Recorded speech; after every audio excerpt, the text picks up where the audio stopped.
Oke, Assalamualaikum warahmatullahi wabarakatuh. Alhamdulillahirrahmanirrahim. Kita masih bisa bertatap muka. Semoga puasa kalian tuh tetap lancar dan juga tetap jaga protokol kesehatannya di rumah masing-masing. Oke, kita lanjut ya. Untuk pertemuan ke-9 ini, untuk kelas 8A sampai dengan kelas 8G, materi lanjutannya itu kan kemarin tentang sistem ekskresi pada manusia ya. Terus kita kan udah selesai tuh pembahasannya. Di sistem ekskresi manusia itu kan ada ginjal, ada kulit, terus juga ada paru-paru, ada juga hati. Nah, sekarang selain sistem ekskresi pada manusia itu ada juga tentang gangguannya.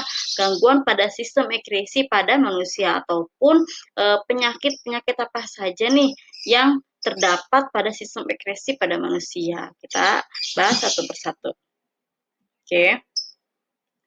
Yang pertama itu gangguan pada sistem ekskresi pada manusia itu ada nefritis. Nefritis itu atau radang ginjal merupakan penyakit yang ditandai dengan adanya peradangan karena kerusakan pada nefron, khususnya di bagian glomerulus akibat infeksi bakteri. Jadi kan kalau di ginjal itu kan ada yang namanya filtrasi, apa namanya, untuk penyerapan urin ataupun pembentukan urin. Dari pembentukan urin itu kan nanti ada glomerulus kan, kemarin udah ibu bahas. Nah, ketika di glomerulus itu adanya kelainan itu namanya nefritis. Nah, yang kedua itu ada batu ginjal. Jadi batu ginjal itu merupakan penyakit yang timbul karena terbentuknya endapan garam kalsium di dalam rongga ginjal, saluran ginjal ataupun kantung kemih. Jadi endapan tersebut itu terbentuk karena terlalu banyak mengkonsumsi garam, mineral,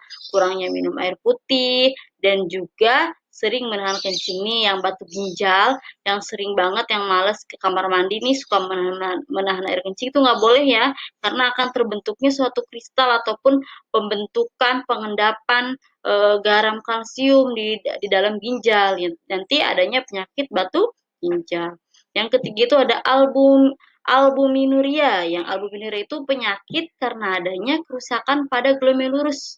Kerusakan ini mengakibatkan urin yang keluar akan mengandung protein. Nah, kan aturan protein itu diserap ya oleh tubuh kita, diserap kembali. Nah, ini kebanyakan yang keluar bersama urin. Jadi gejalanya urinnya itu akan berbusa akibat protein yang berlebihan. Terus pembengkakan di tangan, di kaki, di perut dan bagian wajah. Jadi albuminuria ini adanya suatu pembengkakan di bagian-bagian badan yang tertentu. Terus juga di sini ketika kalian mengeluarkan urin, maka akan ada busa yang keluar karena proteinnya itu dikeluarkan. Lanjut. Nah, itu yang keempat ada hematuria. Kalau hematuria itu merupakan peradangan itu infeksi di saluran kantung kemih. Nah, ini adanya infeksi pada kantung kemih ataupun bagian penampung urin ya, akibat luka karena bergesekan dengan batu ginjal. Nah, tadi kan batu ginjal adanya pembentukan batu ginjal tuh. Nah, terus adanya gesekan pada kantung kemih. Jadi gejalanya adalah urin yang berdarah, berwarna merah muda, ataupun merah tua, ataupun merah kecoklatan gitu. Waspada nih ya kalau ada urinnya yang sudah berwarna-warna aneh nih. Terus kalau pipisnya sakit itu harus ke dokter. Terus ada juga diabetes insipidus, merupakan penyakit karena kekurangan hormon ADH. Gejalanya itu tidak bisa menyerap air dan penderita itu sering buang air terus-menerus. Yang backsen nih kamar mandi terus nih, waspada ya. Terus juga ada kanker ginjal. Kalau kanker ginjal itu kanker terjadi akibat pertumbuhan sel pada ginjal yang tidak terkontrol ataupun tidak normal, abnormal. Jadi akibatnya muncullah darah pada urin, khususnya ataupun adanya kerusakan pada ginjal. Itu kanker ginjal ya. Terus nih jerawat yang sering banget di kalangan kita ya, banyak banget, mau cewek, mau laki nih banyak banget kalau pertumbuhan jerawat. Nah, kalau jerawat itu merupakan jerawat itu merupakan suatu kelainan pada rambut dan kelenjar minyak dalam kulit. Nah, kulit kan dibagi menjadi beberapa bagian kan, bagian dermis, epidermis, dan hipodermis. Nah, di sini merupakan suatu kelainan pada rambut dan kelenjar minyak. Berarti adanya di bagian epidermis nih, kelenjar minyak dan rambut. Kalau pada rambut itu adanya di bagian dermis. Terus jerawat itu muncul karena adanya penyumbatan dan peradangan pada kelenjar minyak. Jadi bagian kelenjar minyaknya itu terjadi peradangan, maka akanlah muncul jerawat pada kelenjar minyak.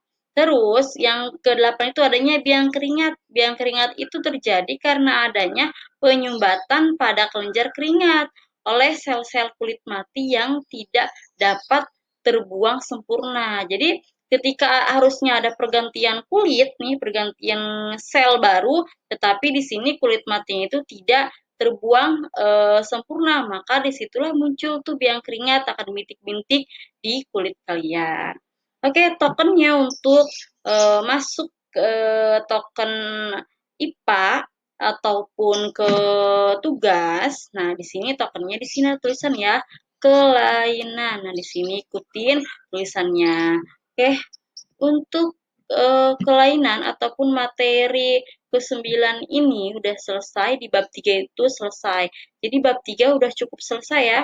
Udah Ibu bahas semua, nanti ada evaluasi. Dari evaluasi itu ada soal-soal. Jadi kalian jangan sampai tidak belajar di pertemuan 9. Terima kasih. Assalamualaikum warahmatullahi wabarakatuh.